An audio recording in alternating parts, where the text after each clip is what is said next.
لذلك ورد في الحديث موت قبيلة أهون من موت عالم.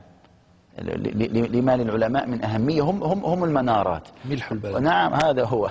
نعم. هم ملح البلد. فإذا هؤلاء فسدوا، فما يصلح الملح إذا الملح فسد. نعم. يعني إذا حصل الفساد فيهم وهم أخطأوا الطريق الصحيح، كيف ستكون النجاة؟ إلى من يلوذ الناس؟ إلى من يرجع الناس؟ إذا مرض الأطباء فإلى صحيح. أنا كنت قلت في الحلقات السابقة، قال العلماء طبيب يداوي والطبيب عليله. مشكلة.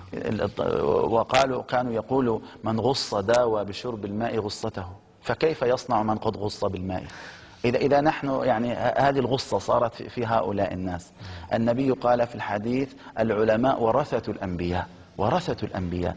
فلذلك ينبغي أن يكون هؤلاء يعني يفهموا الدين صح، ويكون عندهم شفقة فيما يعطونه للناس، وعناية فيما يفتون به. الآن أنت إذا استعرضت الفضائيات تجد فتاوى متناقضة من هذه الفضائية إلى هذه، في نفس البرنامج أحيانا تسمع في نفس الفتوى ليست الفتوى محل الخلاف أصلا، تجد فيها أقوال وأقوال وأقوال وأقوال، حتى يعني صار الغالب على الناس الشعار ما هو؟ إنه المشايخ والعلماء ضيعونا، ما عارفين وين بدنا نروح. فلذلك إذا سلمنا أنهم علماء، إذا نعم، هذا إذا سلمنا. تعرفون بأنه قيل من تكلم في غير فنه جاء بالعجائب. نعم هذا هو. وهذه المصيبة التي حصلت، كل واحد يعني تجاوز قدره. أنا يحضرني قول سيدنا الشافعي، كان يقول من سام نفسه فوق قدره رده الله إلى قدره. يعني الإنسان ينبغي أن لا يتجاوز هذا القدر فيفتي بدون علم. بالنسبة لما ذكرت يا سيدي، بالنسبة للحديث تفكروا في خلق الله ولا تفكروا في ذات الله، هو حديث ورد مرفوعا وورد موقوفا على عبد الله بن عباس، ذكره البيهقي وغيره. هذا الحديث هو أساس في فهم العقيدة. تفكروا في خلق الله، لأن التفكر في خلق الله يوصل إلى حقيقة، وهو أن هذه الأشياء لابد لها من موجد، ويستحيل أن يكون خالق هذه الأشياء وموجدها مشابها لها، لأنه لو كان مشابها لها لما كان خالقا لها. وسيدنا إبراهيم الخليل عليه صلوات الله وسلامه كيف أقام الحجة على قومه أن الشمس لا تصلح للألوهية؟ بتغيرها وحجميتها. فلما أفل نعم. فالمتغير لا يكون إله، المتطور المتبدل ما له حجم ما له مساحة ما له جهة لا يكون إله. ورد في حديث أن الرسول صلى الله عليه وسلم كان قرأ آخر سورة آل عمران، إن في خلق السماوات والأرض واختلاف الليل والنهار إلى آخر الآيات. قال عليه الصلاة والسلام ويل لمن قرأها ولم يتفكر فيها. قال ويل لمن قرأها ولم يتفكر فيها. وفي بعض ما نزل على أنبياء الله عليهم الصلاة والسلام كان من جملة ما نزل على العاقل أن يكون له 4 ساعات. من جملة هذه الساعات قال وساعة يتفكر فيها فيما صنع الله. فالأمر بالتفكر في مخلوقات الله يوصل إلى نتيجة، أما التفكر في ذات الله فلا يوصل إلى نتيجة، لأن الله تعالى لا تدركه العقول.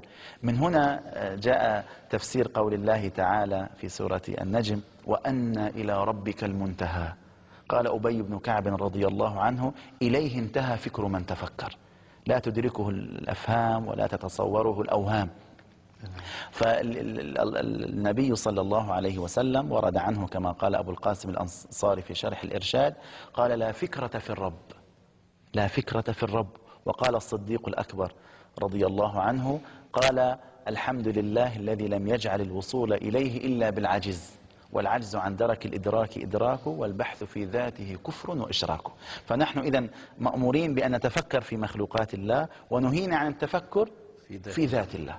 والعلماء قالوا الإنسان إذا خطر له خاطر على قلبه فيه تصوير لله، قالوا صرف هذا الخاطر اتباع هذه القاعدة: مهما تصورت ببالك فالله بخلاف ذلك. وقول سيدنا أبو بكر الصديق قال والعجز عن درك الإدراك نعم إدراك، والبحث في ذاته كفر وإشراك، وغاية المعرفة بالله الإيقان بوجوده تعالى بلا كيف ولا مكان. والأمر الآخر هو الإنسان. العلماء قالوا ثمرة العلم العمل والخشية، قالوا العلم يورث الخشية.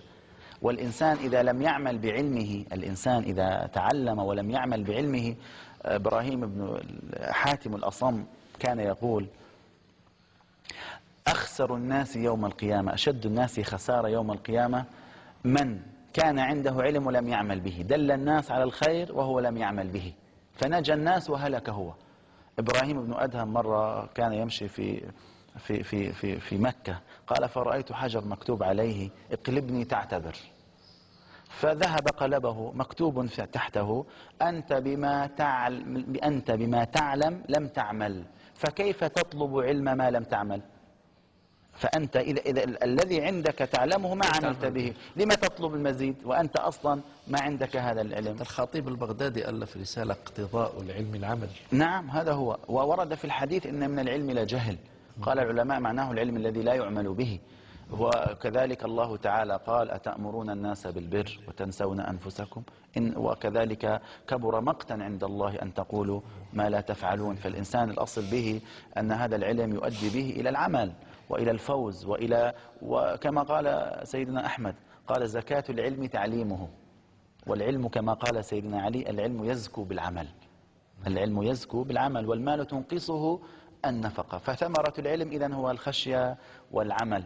وقلنا فيما مضى أن مالك بن دينار قال: قرأت في التوراة أن العالم إذا لم يعمل بعلمه زلت موعظته عن القلوب كما يزل القطر عن الصفا.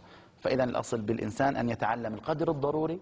ليس واجب على كل واحد فينا أن يبلغ مرتبة الإمام مالك أو مرتبة الإمام الشافعي، لكن على الأقل أن يحصل القدر الضروري الذي ينجو به، أن يحصل القدر لا يعذر بجهله. أيوة، الذي لا يعذر بجهله، وهو المسمى بضروريات علم الدين. وألف في ذلك العلماء من المذاهب الأربعة كابن عاشر وغيرهم من فقهاء الشافعية والمالكية والحنابلة، ألفوا في بيان الضروري الذي لا يعذر الإنسان بجهله.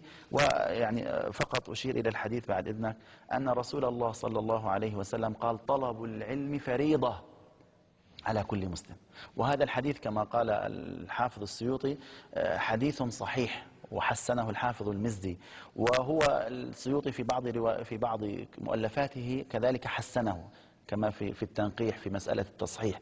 فهذا الحديث منهج طلب العلم، النبي قال عليه الصلاة والسلام: فريضة، يعني تحصيل العلم الضروري الذي ينجو به الإنسان يوم القيامة. هذا ليس من باب الترف ومن باب الزيادة، بل هذا تحصيله واجب. وما لا يتم الواجب إلا به. هذا هو. الله يجزيك الخير. واجب. فضيلة الشيخ الدكتور خالد محمد الملكاوي، دكتوراه في العقيدة والحديث، خطيب ومدرس في وزارة الأوقاف وشؤون المقدسات الإسلامية بالأردن، والله الكلام معكم كان ممتعا بارك الله فيك، شيقا، والوقت كما تعلمون له سلطان.